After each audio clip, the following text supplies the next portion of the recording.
Okay, welcome back to Class 2. Um, to start off, I need to do just a little bit of housekeeping. There's a couple things I forgot to mention in the last lesson. One of them is your vest that you wear. Please make sure that's in good condition, not faded, not dirty.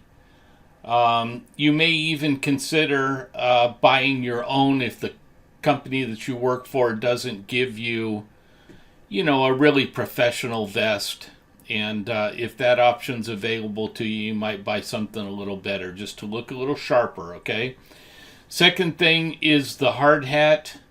I know it's real popular to put a bunch of stickers all over your hard hat about all the places you've been and the things you've done.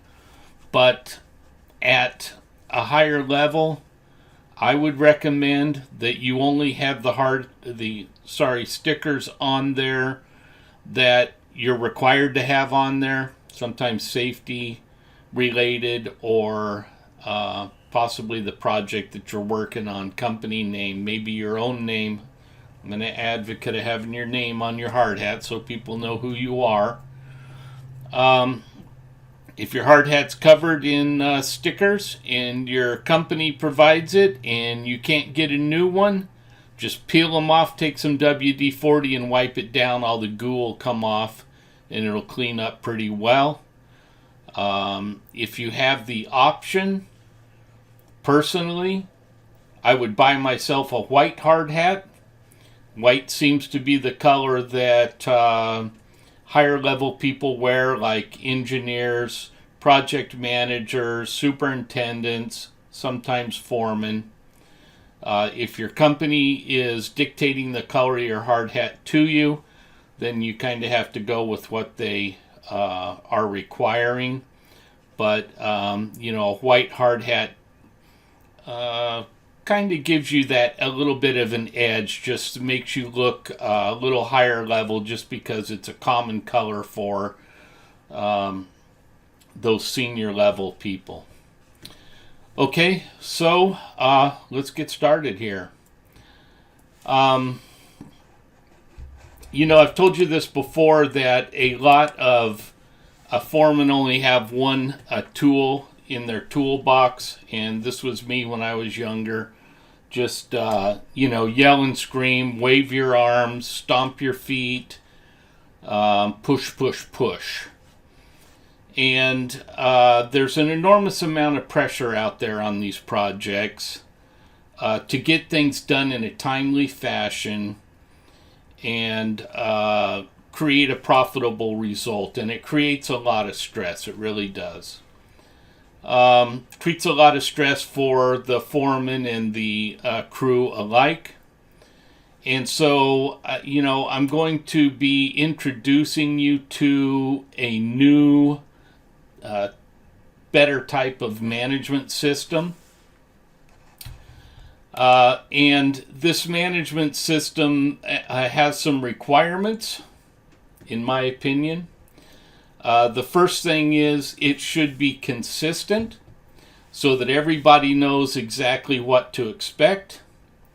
It should be easy to implement, because if it's not easy to implement, it won't get used. And that's a big problem out in the field. Companies are constantly throwing new things out in the field, and they're, mucking up the gears and making things more difficult. And they expect you to get done, they gum up the gears and then they expect you to get things done faster. And that's very difficult, very challenging. So we need something easy to implement. And lastly, it needs to be fair, so that the employees will embrace it. Now, if it's not fair, and the employees don't embrace it, then it's not going to get used anyway. So, that's pretty important as well. So, here is our management system, the one we're going to use in its basic form. And I'm just going to read this off to you because it's pretty detailed.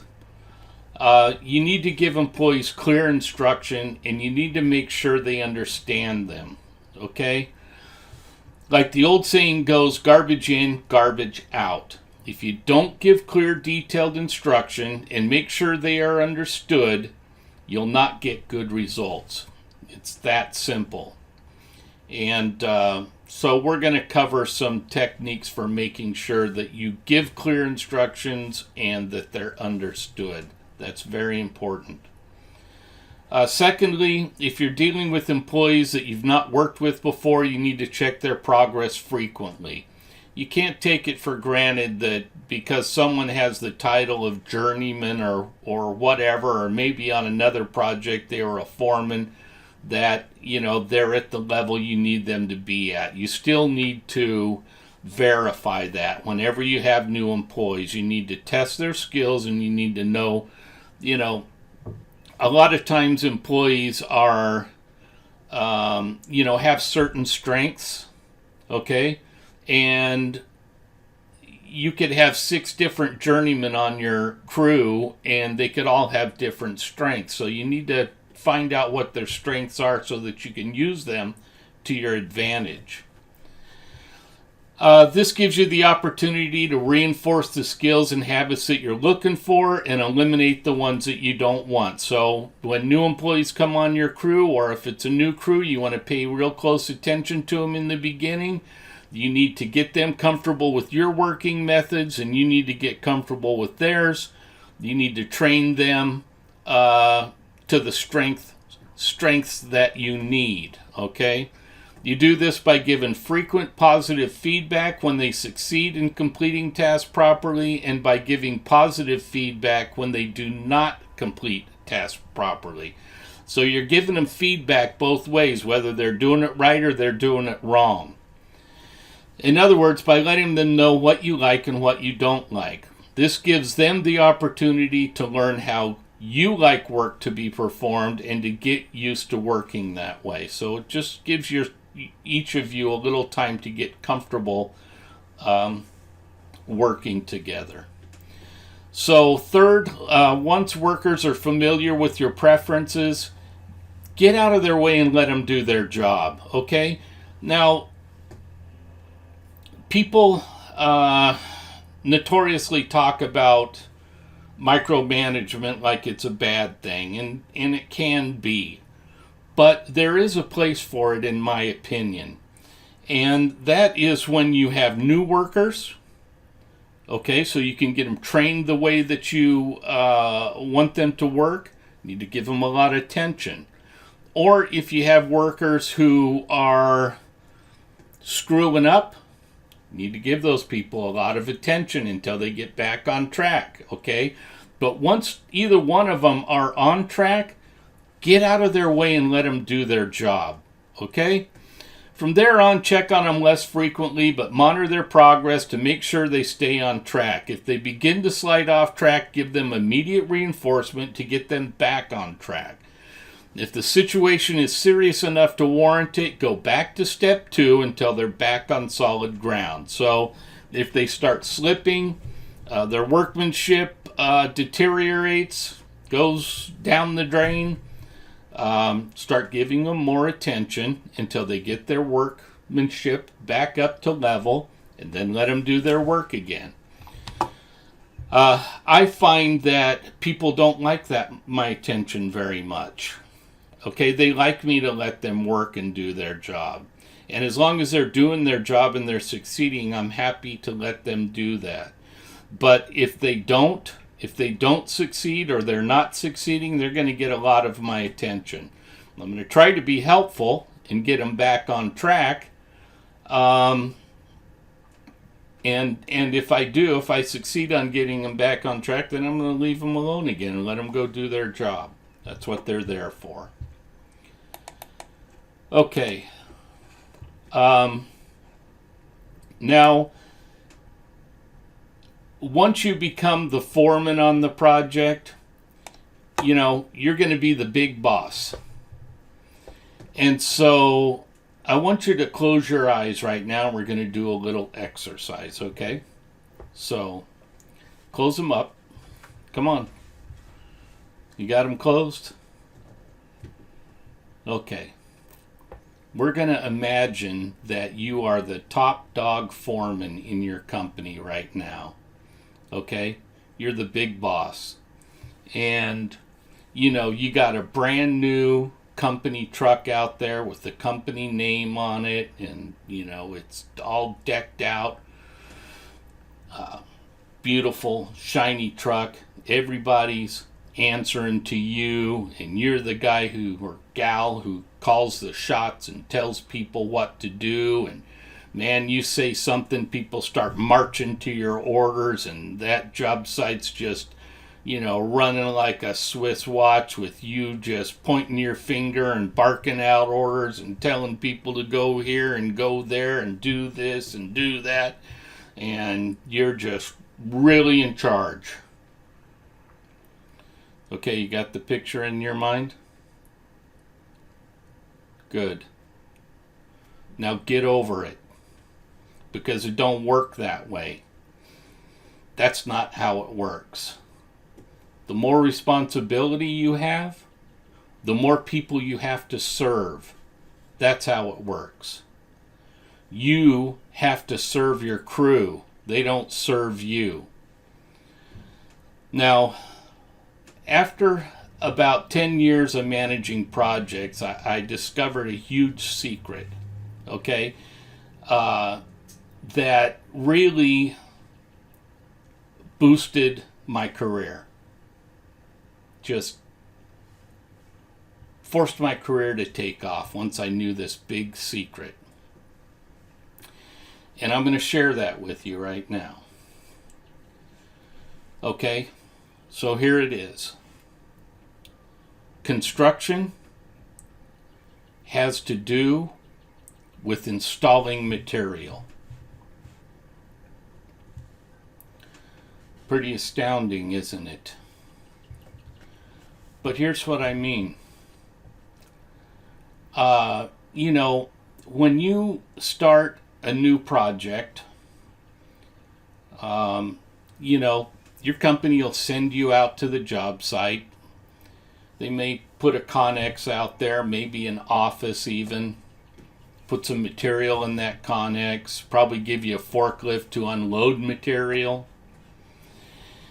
And once your initial material delivery is there on site and all stocked in your new Connex and stuff, that company, your company, can send the contractor a bill. They can bill them. They can say, hey, we're out on site. We mobilized. We're charging you for that. We have manpower and equipment out there. And we have material. And we're billing you for all of that. And the general contractor will generally pay that bill. It's pretty common. But once that first bill gets paid, if material gets delivered there and it doesn't get installed, they don't get paid anymore, because contractors get paid for the material that they install. Okay, so that's why I say that construction has to do with installing construction material. Now, a lot of companies are all serious about employees being on time to the job, only taking 15 minutes for their break, only taking 30 minutes for their lunch, and staying there until the last minute of the 8-hour day before they leave. A lot of companies are bent over that. Okay, and some of them even install time clocks at the job site where you got to punch in and punch out. I worked for a contractor recently that had a geofence around the whole project. It was like this electronic net. And they could tell by your cell phone if you were inside the net or outside the net. You know, when you logged in and when you logged out. And I mean, they were really proud of this stuff. But I have a little bit different strategy about that. A little bit different feeling about it. And here's why. I've had people show up on my job sites before that were on time every day, stayed up until the last minute, didn't take excessive breaks or lunches, worked all day, and screwed up more stuff than they actually installed. Now, when you install material incorrectly, it costs you 3 times. It costs you the first time to install it, the second time to take it out, and the third time to put it back in. Okay, it's very expensive. Now, I've also had people on my crews that were late sometimes, took longer lunches, longer breaks, and installed 10 or 12 hours worth of material in a 6-hour day. Okay, so here's my point. Which would you rather have on your crew if you're trying to make your company money? Construction has to do with installing construction material. Now, you want the first guy who's putting it in wrong, maybe talking to everybody all day long, so that not only is that person not getting anything work done, but no one around him can either because he's talking all day long? Or would you rather have the guy who might show up a little late, maybe he has to leave a little early to go get his kid, at the end of the day, maybe he takes a little longer lunch, but every day he gets 10 hours worth of work done in an 8-hour day?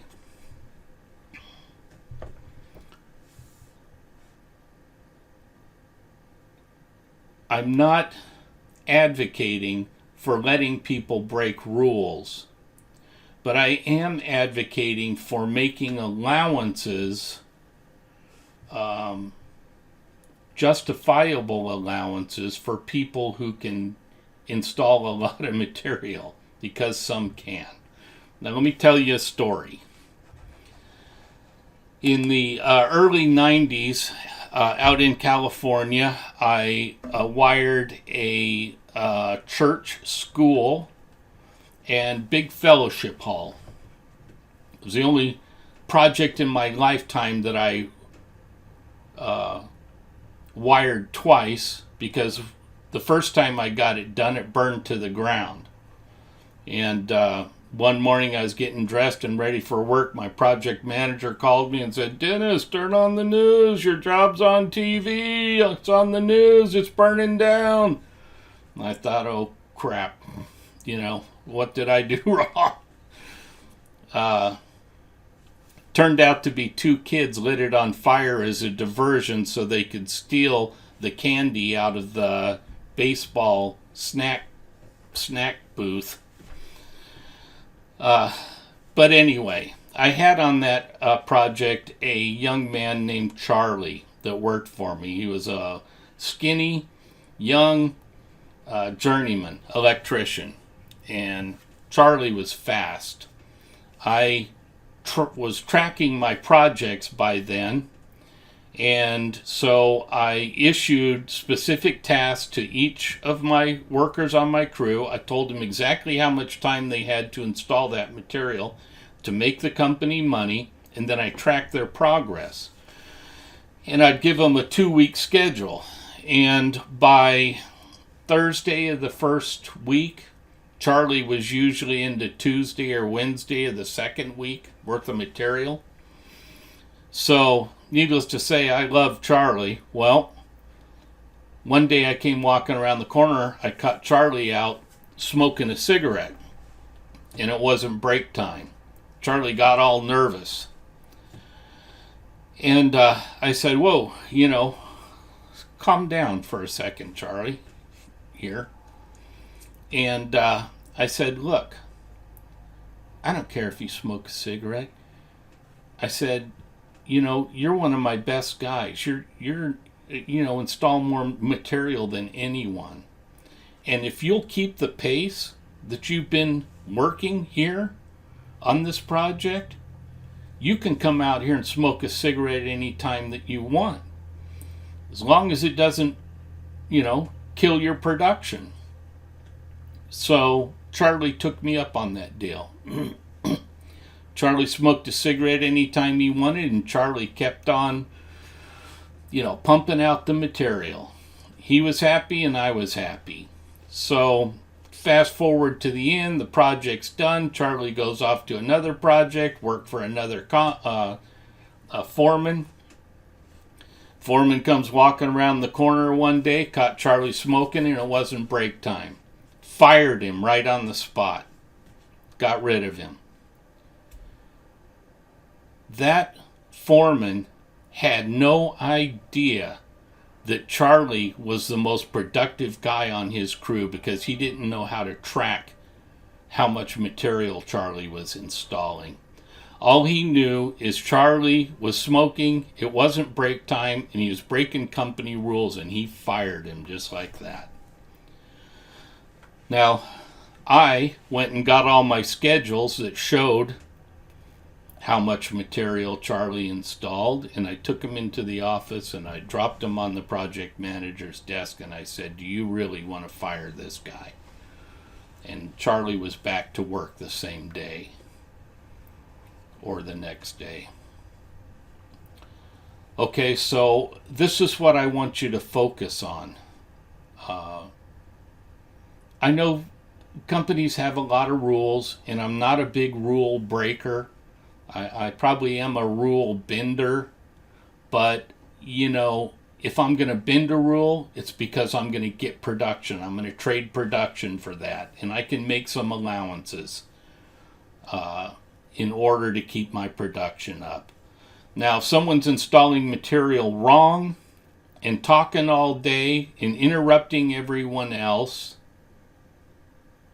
and they want to smoke a cigarette whenever they want, that's probably not going to happen on my project. Okay? All right. Now, let me ask you a question. What does waiting on a scissor lift to charge so you can continue your work have to do with installing material? Nothing. It's got nothing to do with it. And what does a crew waiting on a missing piece of material to show up on the job site so that they can continue with their work, what's that got to do with installing material? Nothing. And, what does two journeymen standing around waiting on a specialty tool to arrive on the job site so that they can do their work, what's that got to do with installing material? Doesn't have anything to do with installing material. And what does your journeyman bitching to the plumber about his ex-wife have to do with installing material? Not a darn thing. But you see, these are a lot of things that you can control. It's your job to make sure that material's on site when those journeymen need it. It's your job to make sure that the proper tools are there. And it's your job to make sure that, those scissor lifts get plugged in at the end of the night so they're all charged up and ready to go the next day. Now, I'm not saying that you can't delegate that to someone and make it their responsibility, but ultimately the buck stops with you. If you got a scissor lift down and two guys can't work because of it, and it's costing you money, that's your fault. So this is what I'm talking about, serving your crew. You have to pave the way in front of them. You have to make sure that the material's on site when you need it. The tools are there when you need it. The equipment is there when you need it. Okay?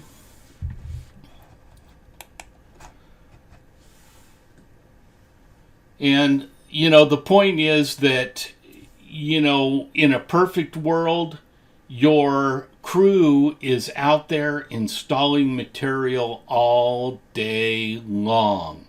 You don't want them wandering around the job site looking for material. That's not making you any money. Okay, the only time they're making you money is when they install material. So you need to make sure the material is in their work area, ready to go, and enough of it to keep them busy all day long.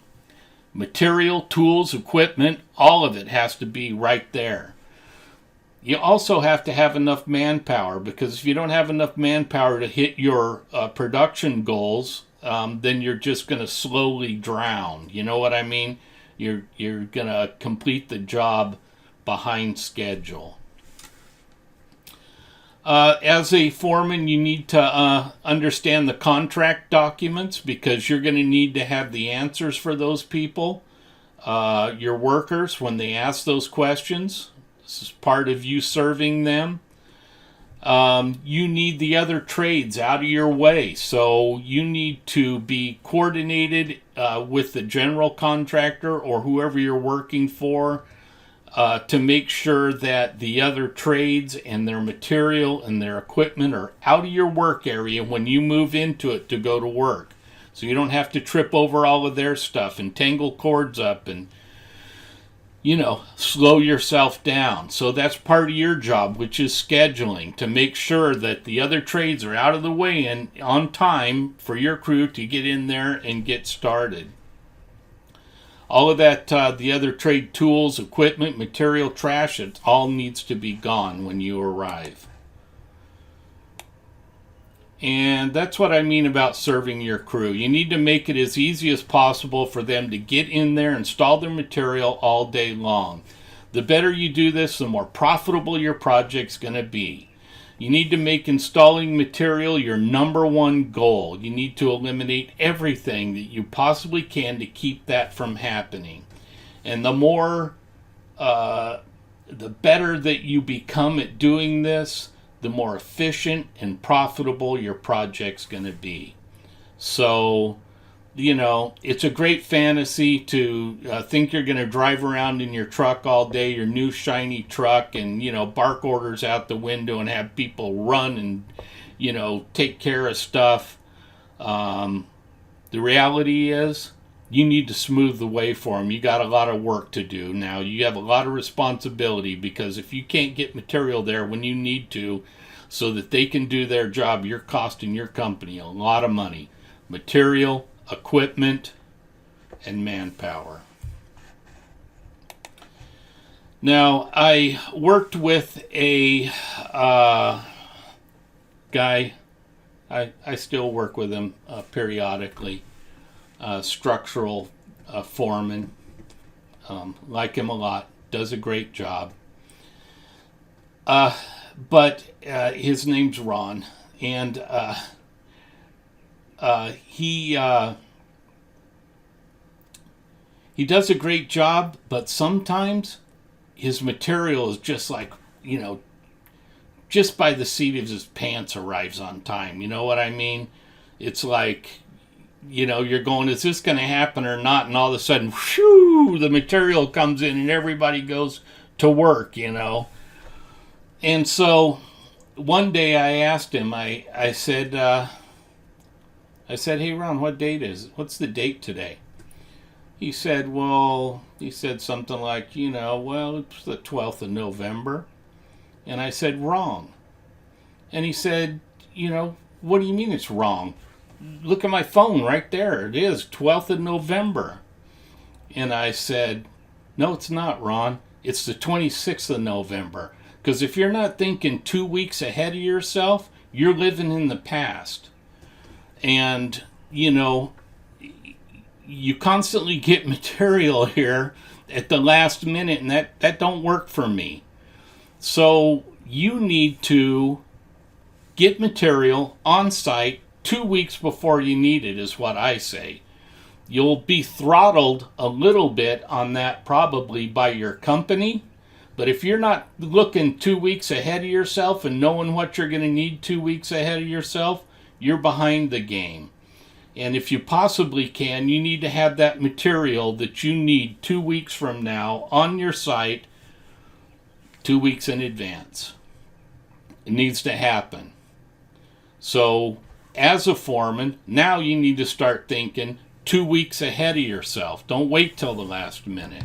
That's tools, equipment, and manpower. All three of them have to be there. It's like a manufacturing facility. Can you imagine, Ford Motor Company, if all the people filed into the building to go to work one day, but oh shoot, they didn't have any material, what are those people going to do? They're going to mill around inside there, And that's what happens on your site. If you don't have enough material to keep the entire crew going, then half those people are just going to be wandering around lost all day, and you're going to be paying for it. That's inefficiency. You need to think 2 weeks ahead of yourself. You need to ask yourself 2 questions at the end of every day. The first one is, do I have all the material on site today that I'm going to need 2 weeks from now? And the second one is, will I have the material, tools, equipment, and manpower on site on time to install it?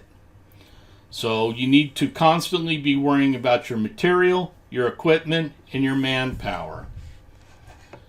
Now, when you lay out work for workers, personally, I like to walk them through the task the first time. A lot of work is repetitious.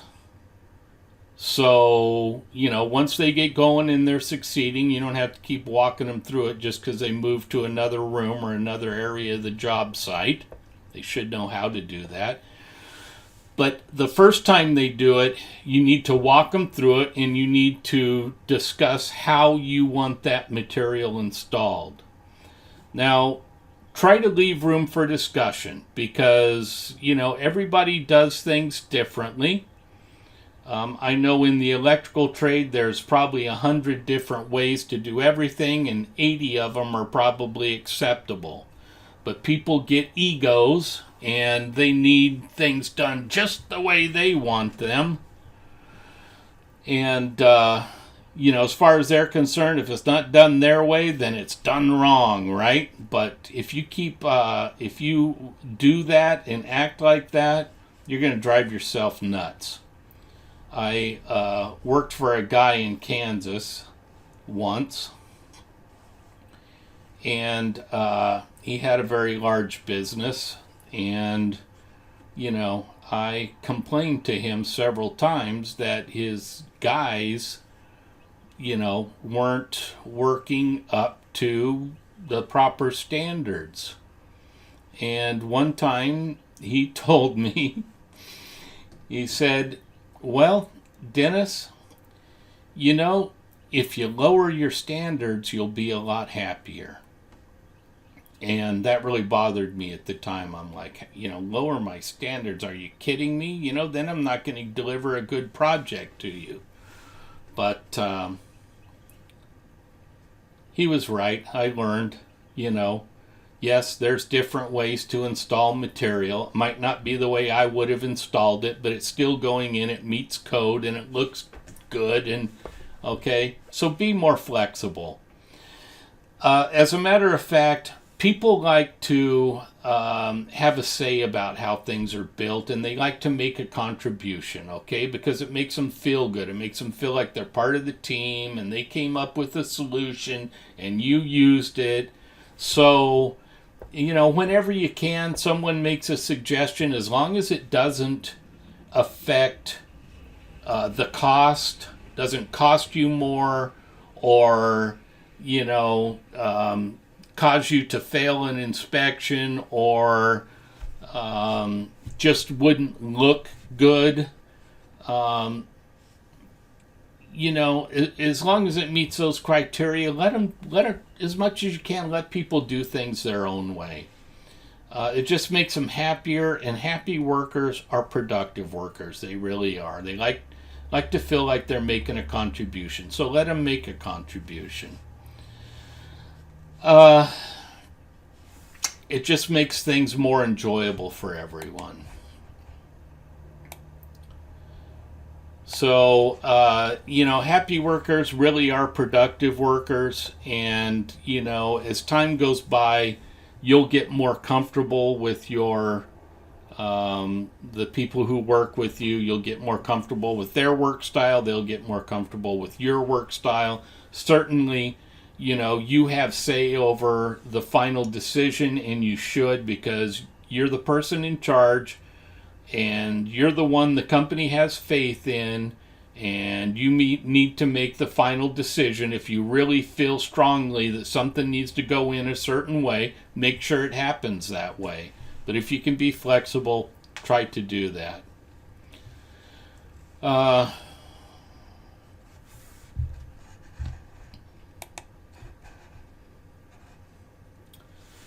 So here's a biggie. Rework is very expensive. I told you that just a few minutes ago. I mean, it costs 3 times as much as doing it right the first time, right? So you got to put it in wrong the first time, take it back out, and then put it back in. The labor's 3 times as much. The material could be 3 times as much, depending on whether you can reuse it or if you have to buy new material. So at all costs, you need to avoid rework. And there's a very simple way to do that. And the way is, when you give instruction to people, and a lot of people make this mistake, okay? I see it go on all the time. This is where they sink their own boat. Okay, because they blurt out some instruction in a hurry and do it like this, and then they run off to the next guy to give him his instruction, and they come back and it's all installed wrong. Whenever you give instruction to someone, make them repeat it back to you. Okay, now if you'll do this, they'll tell you how they're going to screw it up. You're going to find out I'm right about that. Okay? Because here's what happens. Let's say, for example, that you're telling someone, how you want a conduit routed across the building. As soon as you get the word conduit out of your mouth, they've already decided what path it's going to take, how many junction boxes they're going to put in, and how many bins they're going to make, and how many beers they're going to drink after work. Because their brain just goes, zip. And they're not going to hear the rest of what you told them. Okay? So if you make them repeat it back to you, they're going to say it wrong. Most of the time. And then you say, no, that's not exactly right. Here's what I said, and you say it again. And then you make them repeat it back to you. And the first time you do this, you may have to have them repeat it 3 times until they get it right. But once they repeat it right, it's locked into their brain, and they'll do it right. And once they know that you're going to require them to repeat that instruction back to you on future tasks, they're going to listen the first time to exactly what you say, because they know they're going to be standing there repeating that task back to you until they get it right. So they'll get it right the first time. From then on, you only have to do it with people 1 time, but you have to do it consistently. It only takes 1 time for them to catch on that, hey, this is the game. I'm going to have to repeat this thing back to him, so I better listen real well what he's saying here. And your rework will go down like that immediately. If it's a new employee, You want to come back and check on them regular because you don't know what you guys don't have any history together, so you want to keep checking on them, make sure that they're still on the right track. Okay, you might have to tune them up a little bit. Once they start getting into the flow and getting things right, get out of their way and let them do their job. Don't hover over people and constantly be up their rear end. Don't be a bird dog. Okay? Let them do their dang job. Check on it, periodically throughout the day or whatever. Just breeze through and take a look and make sure everything's good. But always make people, always make them repeat the task back to you. If you'll just do that, you're going to eliminate a bunch of rework that's going to sink your budget. Very important. I've already talked about micromanagement. It really is a terrible management style, but like I said earlier, there are times for it. One is when you have a new employee, you need to keep a close eye on them, not just for their installation, by the way, but also for safety. You want to make sure that, they understand good safety practices. So you want to keep a close eye on them when they first come on.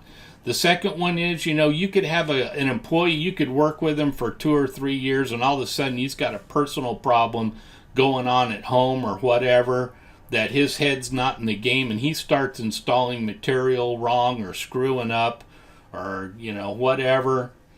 You need to get back on top of that guy, start hovering around him and paying close attention and tuning him up. And here's the deal. Here's what I've found out. People don't like my attention. They like me to come by and pat them on the back and say, hey, you're doing a hell of a job. I really appreciate your hard work. And walk off to talk to someone else. That's what they like. And I give them that a lot.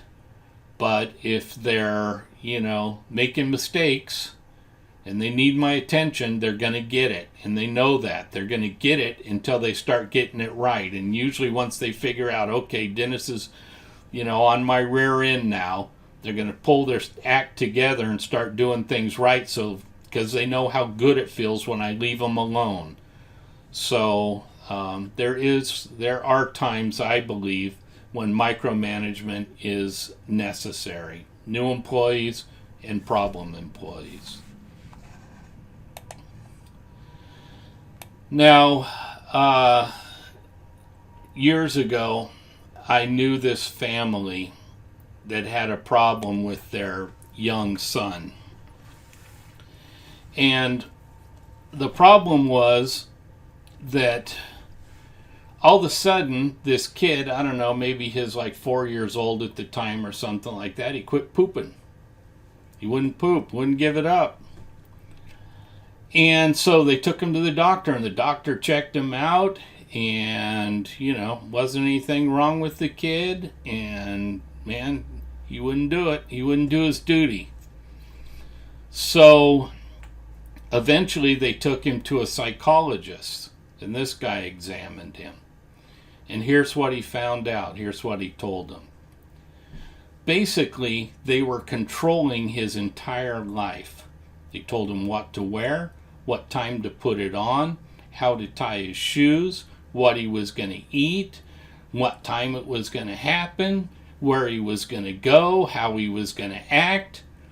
Had everything lined out for this kid. He didn't get to make no decisions whatsoever, so he decided to make one on his own. He was going to quit pooping. Okay? And that same thing will happen with your crews. If you're, too demanding, that's why you have to be flexible. You have to let people make some decisions.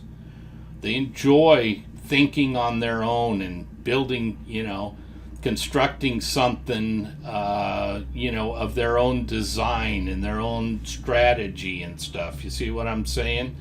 So be more flexible. Be as flexible as you can. Let people have a say about how they're doing things, and and how their portion of the work is going to come together as much as possible. Like I said, once you have enough discussions with them, you guys are going to blend your two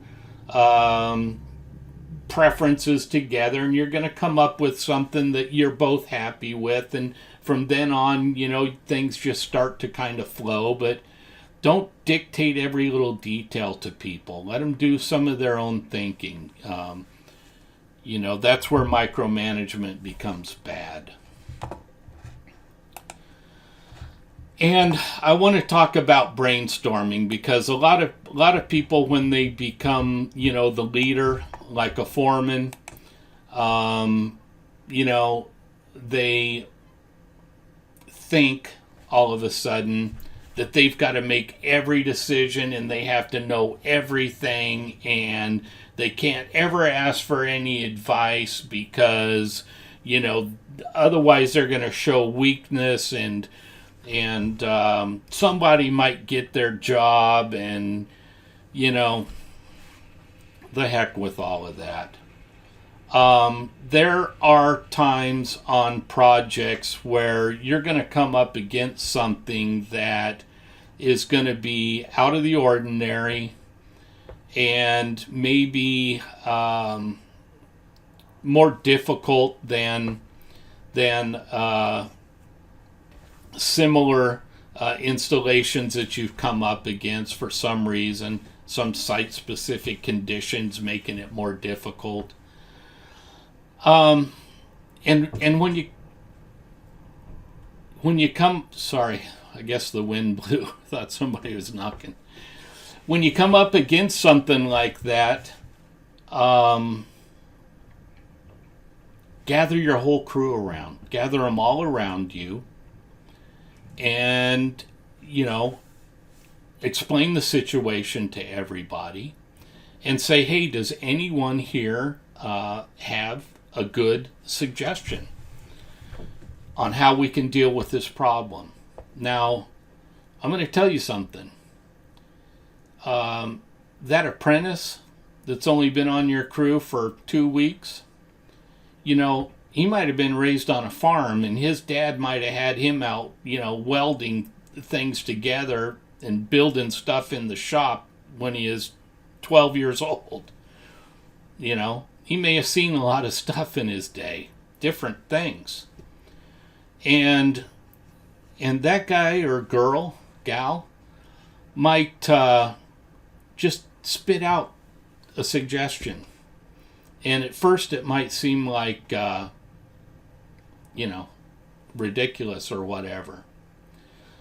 But someone in that group might hear that and think, that's kind of weird that, you would suggest that. But I think if you tweak that just a little bit and added this or took away that, that might actually work. And then he or she'll spit out a different version of the same suggestion, you see.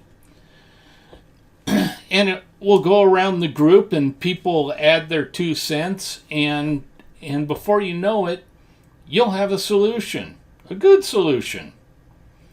So brainstorming is a very powerful tool. I use it all the time.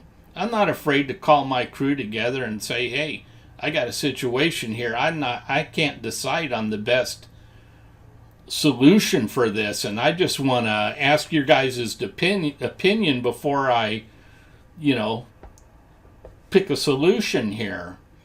And, I'll listen to them. Now, I'm going to have the final say, because I'm going to be the guy responsible for the results. I'm going to be, if it's good or it's bad, I'm going to be responsible.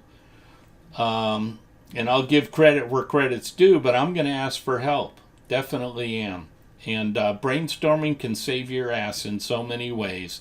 So don't feel like, you're the person out there on the job site, the guy or gal that has to know everything, and you can't ask for any advice. I ask for advice all the time. It's what makes me successful. So, and no one ever...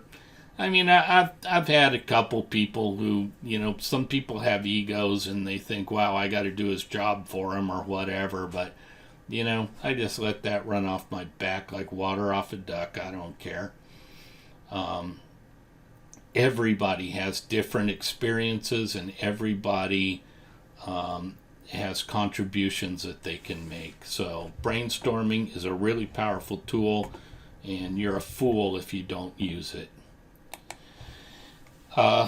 Tell you another little story. I worked at a petrochemical plant in Kansas for a while. I was the maintenance manager, and my lead electrician, his name was Royal, and one day we were well, not one day, for several days, quite a few days, we were putting together this huge system. Now this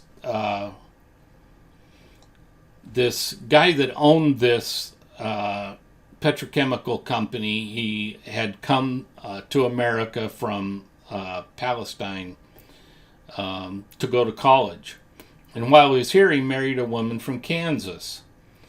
And so once they got out of college, they both moved back to her hometown in Kansas, very small town.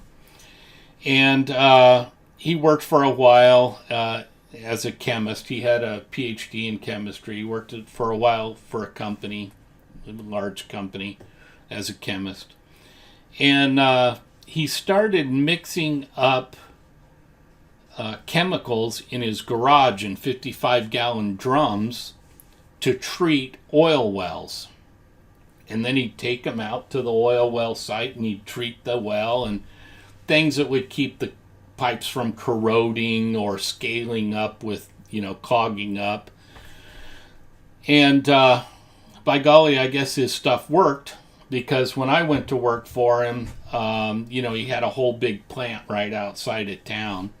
And he was, he'd take me into his laboratory every once in a while, and he'd show me, okay, Dennis, see this little beaker here? I'm heating up this liquid, and it's turning into a vapor, and it's going through this copper coil, through this ice, and condensing, and, the liquid's running off here, and it's going over there, and then I'm circulating this around and making it, taking it from hot to cold, and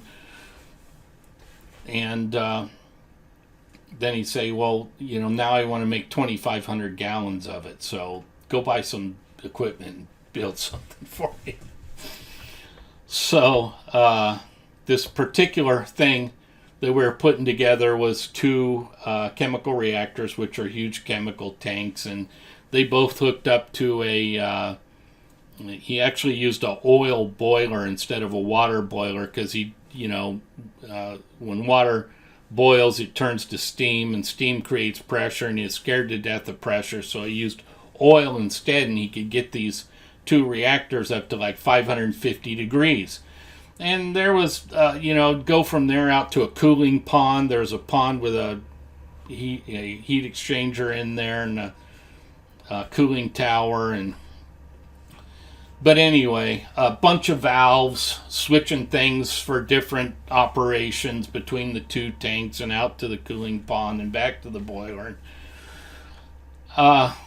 So Royal and I had just completed, actually when I got there, this thing was all piped in, but it wasn't working. All the valves needed to be timed, and had to write a code for the program to control them all. And Royal and I had just put all of that together and actually got the system working. Now it was time to put oil in the pipes. So we set 55-gallon drums of what was basically vegetable oil by the boiler, and we pumped it in there, and then we wanted to circulate it around to give it a test. So we turned the pump on, and the oil started pumping through the pipes, and we followed the pipes out of the boiler room and over to the first reactor, and then we followed it around to the second reactor and out to the cooling pond, and then back into the boiler room, and things were really working good, and we were all excited. And then we walked back out to the first reactor and over to the second. It was like, oh my God,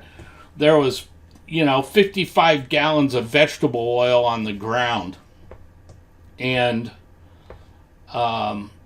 one of the ports on the reactor wasn't capped off. We didn't know. But it was spitting oil all over the ground. I'm like, shut it down, shut it down. So Royal runs over, he shuts the pump down. And now we're standing there with 55 gallons of oil on the floor. And this chemist guy, he was a pretty nice guy. I liked him a lot, but he was a screamer, boy. You did something wrong, boy, he would yell and scream. And me and him already been down that road, once before. And I was like, he comes over here and screams at me again. This is going to get serious. And so I was like, man, somehow, Royal, we got to get this stuff cleaned up before he gets in here and takes a look at this. And I said, if you have any ideas on how to get this oil up fast, I want to hear them right now. And Royal says, wet or dry vac? and I said, get it. So he ran over and grabbed a big wet or dry vacuum, and we vacuumed all of that oil up and filtered it into a drum and got it back into the boiler before the old chemist showed up. But I didn't ever thought of a wet or dry vac, and it worked perfect, man. It was beautiful. So brainstorming works. Don't be afraid to ask for advice. You don't always have to be the expert. Now, from time to time, employees are not going to behave themselves. And you're going to have to reprimand them. And any time that you reprimand an employee, you need to be hard on the problem and easy on the person. Okay? Because if you go beating up on the person, the first thing they're going to do is be offended, and their ears are going to close, and they're not going to hear a thing that you say. And when the whole thing's over, they're going to say, yes, sir, yes, ma'am, I understand. I'm going to do it that way. You bet it's going to happen. And you're going to walk off, and they're going to do everything they can to screw your day up. Okay? There is a good way to reprimand people, and it works very well. And I call it feeding them a shit sandwich, okay? So the first thing that you're going to do when you need to reprimand someone, let's say, maybe someone starts showing up late for work every day, out of the blue, been there every day of their life for 3 years, and now all of a sudden they can't seem to make it to work on time. The first thing you're going to do is you're going to lay down a nice thick layer of sweetbread. You're going to say, look, Joe, you're one of my best guys. You and me have worked together for several years now, and that last project, man, if I wouldn't have had you there, I don't think I'd have ever got that job done. Now, what's Joe going to do? His ears are going to open up. And he's going to perk up, and his chest is going to go out, and he's going to go, yeah, I really did do some good work on that job. You're right. Now he likes you. Then you're going to spread a nice thick layer of excrement down. You're going to use the but word. Okay?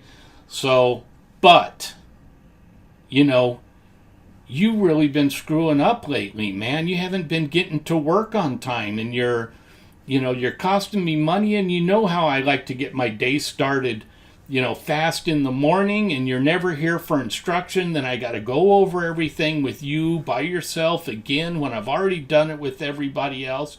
You're really putting me in a jam here, Joe. Okay? Now, because you complimented him first with some truth, okay, true story, he feels like you like him, and then you're telling him about the problem, what he's doing wrong, and he's going to feel bad about that. He's going to feel like, man, Dennis really likes me, and I'm doing this bad thing, and that's my fault, not his fault. You see what I'm saying? And then before you let them go, you cap it with another nice thick slice of sweet bread. And you say, hey, I really need you to get your act together, man. You're one of the best guys on my crew, and I am not going to get this project done without you. Can you please, please fix this problem and start showing up on time? I can't deal with this anymore. I need you to be at the top of your game. You're too valuable to me. Well, now, not only did you compliment him going in, hold a mirror up and show him his bad behavior, and then tell him what a nice guy he is and how much you like him on the way out. Okay? It's very effective, okay? And people generally get their act, back together very quickly. Sometimes, things do escalate. I've actually had to terminate people because they couldn't pull it together. But every time I used this same method, and by the time it was time to let them go, they knew it was their fault that they were being let go, not my fault. Okay? Because I liked them. I like you.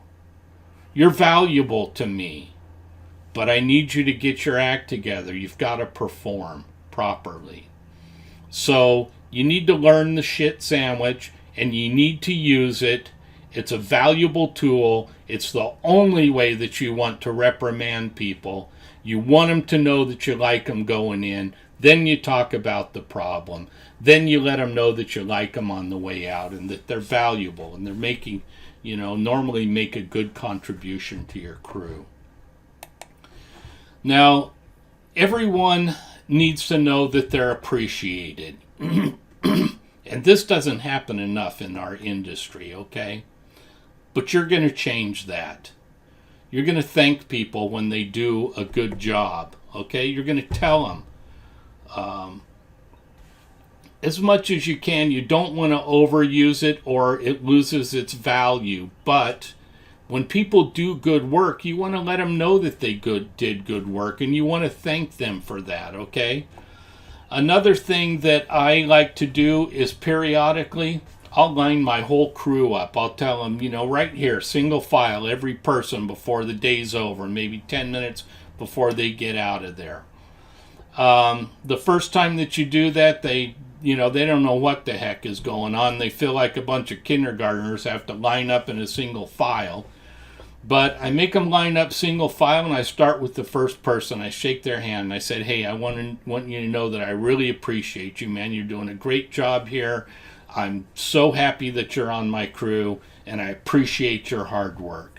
Then you go off to the second person. You shake their hand, and you tell them, hey, I just want to thank you. I'm so glad that you're on my crew. You're doing great work here, and I really appreciate you. And you work your way through the whole entire crew. Now, I've had grown men almost cry when I tell them that, when I do that, because no one's ever thanked them before in their life. I'm thanking them for their hard work. No one's ever done that before. It's like, that's a shame. That's a crime. You need to thank people for their contribution.